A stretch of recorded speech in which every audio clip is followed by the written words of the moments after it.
Sir వ్యవసాయ భూమికి ఏం లక్షణాలు ఉండాలో తెలుసుకుందాం. మేము చాలా సార్లు వింటుంటాం. పలానా ఏరియాకి సంబంధించిన పంట ఇగో ఈ పంట పలానా భూమిలో పండింది కాబట్టి టేస్ట్ ఉంది. ఆ ఏరియాలో ఈ పంట బావుంటుంది అని చెప్తాం. భూమి అంతా ఒకటే కదా! హ్మ్. బట్ పర్టిక్యులర్ ఏరియాలో ఆ పంట బావుంది, టేస్ట్ ఉందనో, గ్రోత్ ఎక్కువ ఉంటుందనో, ఈల్డ్ ఎక్కువ వస్తుందనో చెప్తుంటారు. అంటే కొన్ని కొన్ని పంటలకి వాతావరణం గూడా అనుకూలంగా ఉండాలి. ఆ! అంటే ఆ టెంపరేచర్ గావచ్చు, లేపోతే కొన్ని చలి ఎంతవరకు ఉండదని, వర్షపాతం ఇన్ని రకరకాలుగా ఉంటాయి. హ్మ్. తర్వాత నేల స్వభావం ఉండొచ్చు. ఇవన్నీ మా పైరు మీద ప్రభావం చూపుతాయి. హ్మ్. కానీ ఏ నేలైనా సరే ముందు రైతు దానికి ఉండవలసిన లక్షణాలేంటి? హ్మ్. ఆ లక్షణాలు ఏమేమి ఉండవలసిన వాటిని మనం లేకుండా జేసినాము. హ్మ్. దానివల్ల ఏం అనర్థాలు జరిగినాయి హ్మ్. అనేది తెలుసుకుంటే, హ్మ్. ఒక్కసారి రైతు నేను ఈ విషయాలు చెప్తున్నప్పుడు ఒక 30 సంవత్సరాలు వెనక్కెళ్ళండి. హ్మ్. వ్యవసాయం చేస్తున్న వాళ్ళు గానీ, వాళ్ళ తల్లిదండ్రులు ఎవరైనా వ్యవసాయం చేస్తూ ఉంటే చూస్తూ ఉన్నవాళ్ళు. చూస్తున్న వాళ్ళుంటారు. ఆ! చూస్తున్న వాళ్ళు ఉంటారు. హ్మ్. మనం గూడా మన తల్లిదండ్రులు చూసాం కదా! వ్యవసాయం చేసినప్పుడు అది చూస్తూ పెరిగాము. పొలాలకి అన్నం తీసుకెళ్తూ, ఇలా చేస్తూ మనం అప్పుడప్పుడు మధ్యలో మనం గూడా నాగలి బట్టి ఇలా చేస్తున్నాము. మనకు హ్మ్. గూడా కొన్ని అనుభవాలుంటాయి వాళ్ళతో. హ్మ్. ఒక్కసారి అక్కడికెళ్ళి, హ్మ్. అప్పుడు నేల ఎలా ఉండింది? హ్మ్.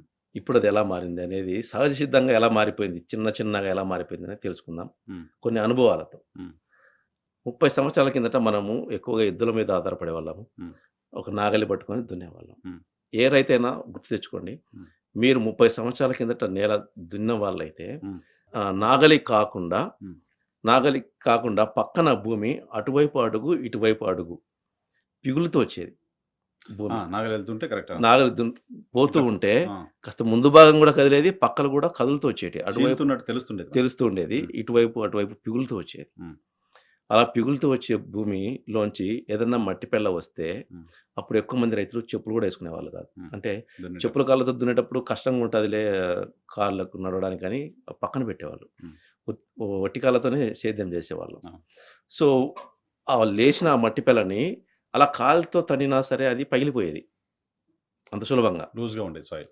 సో, హ్మ్. అలా పగిలిపోవడానికి కారణం ఏందంటే, అప్పుడు మట్టి నిర్మాణం వేరుగా ఉంది. హ్మ్.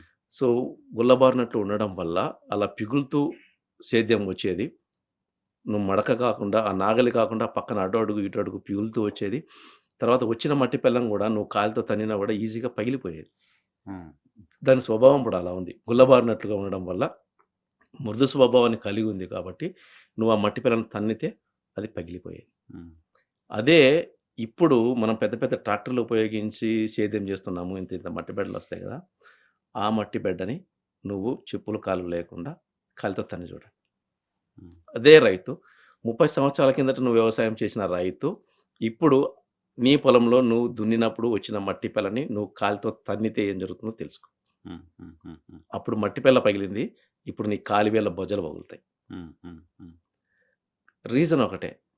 అప్పుడది పగిలిపోవడానికి నేల మృదు స్వభావాన్ని కలిగి ఉంది. గుల్లబారినట్లుగా ఉండడం వల్ల ఆ మట్టి పెల్ల ఊరకనే పగిలిపోయేది. తొక్కినా పగిలిపోయేది. హెల్తీగా ఉంది అప్పుడు భూమి. ఆ! హ్మ్. సో, ఇప్పుడు నువ్వు కాలుతో తంతే కాలి వేళ్ళు ఏవైతే మనం బొజ్జలని చెప్పుకుంటాం కదా! ఆ కాలి వేళ్ళు పగిలిపోతాయి. హ్మ్. రక్తమొస్తది. హ్మ్. అంత కఠినంగా తయారైంది. అంటే ఇప్పుడు ఒక మనిషిని చంపడానికి రాయితో కొట్టాల్సిన పని లేదు. హ్మ్. మనం దుక్కి దున్నినప్పుడు వచ్చిన మట్టి పెల్ల తీసుకొని గట్టిగా కొడితే తలకాయకి హ్మ్. మనిషి చస్తాడు. హ్మ్. మట్టి పెల్ల పగలదు. తల పగులుతది. హ్మ్. హ్మ్. అలా తయారైపోయింది. అంటే కరెక్ట్. గిడసబారిపోయింది. హ్మ్. ఒకప్పుడు మృదువుగా గుల్లబారినట్లు ఉన్న నీ నేల హ్మ్. గిడసబారిపోయింది. ఓకే. సో, లక్షణం ఒకటి మార్చేసినావు. హ్మ్. గుల్లబారినట్లు ఉన్న నీ నేలని హ్మ్. గిడసబారిపోయేటట్లు చేసినావు. హ్మ్. హ్మ్. ఇది చెక్ చేసుకుంటే ఎవరికైనా అర్థమైతది. హ్మ్. నిజమే కదా! నేనప్పుడు సేద్యము ఒట్టి కాళ్ళతో చేసేవాడిని. ఇప్పుడు ఒట్టి కాళ్ళతో సేద్యం చేసిన భూమిలో కాదు, మామూలు భూమి మీద కూడా నడవలేం మనం. హ్మ్. చెప్పులు లేకుండా మన హ్మ్. పొలంలో నడవలేం. హ్మ్. అలాంటి పరిస్థితి ఉంది. హ్మ్. కాళ్ళకు గుచ్చుకునేస్తది. మట్టి కూడా గుచ్చుకునేస్తది. గుచ్చుకునే పరిస్థితికొచ్చేసింది. అవును.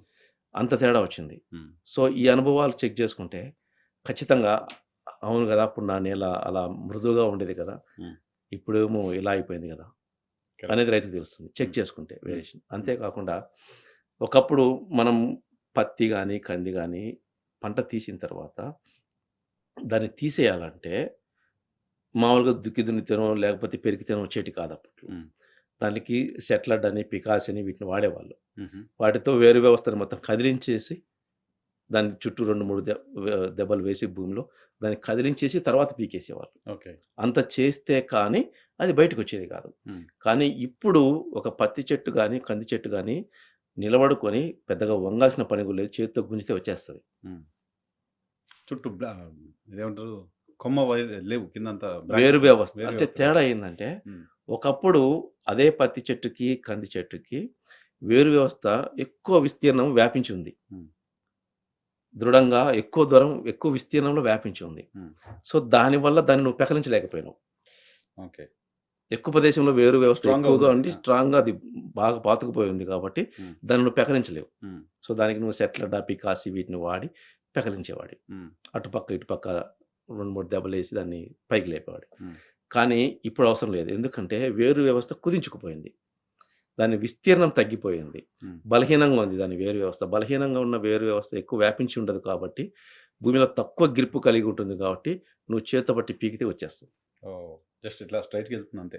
ఇంకా బ్రాంచెస్ ఇంకా వింత ఏందంటే పెరిగితే ఆహ్, తల్లి వేరు వరకు ఊసలాగా పైకి అదొక్కటే వస్తది. అసలు వేర్లు గూడా రావు. రావు. తెగిపోతాయి. హ్మ్. అంటే అంత బలహీనం. హ్మ్. సో, అలాంటి పరిస్థితి కూడా గమనించొచ్చు మనం. హ్మ్. అప్పుడు హ్మ్. ఆ పరిస్థితి ఉంది. హ్మ్. ఇప్పుడు ఇలాంటి పరిస్థితి ఉంది. హ్మ్. హ్మ్. హ్మ్. మొక్క వేరు వ్యవస్థలో. ఓకే. తర్వాత ఇంకొకటి అన్ని పోల్చుకోండి ఒకసారి. 30 సంవత్సరాల కిందట రైతు వ్యవసాయం చేసినవాడు. హ్మ్. ఇప్పుడు ఏం జరుగుతుంది? జస్ట్ పోల్చుకోవడమే ప్రకృతితో అనుసంధానం చేసుకొని. సరే. తాను చేసిన నష్టం తనకు బాగా తెలిసొస్తది.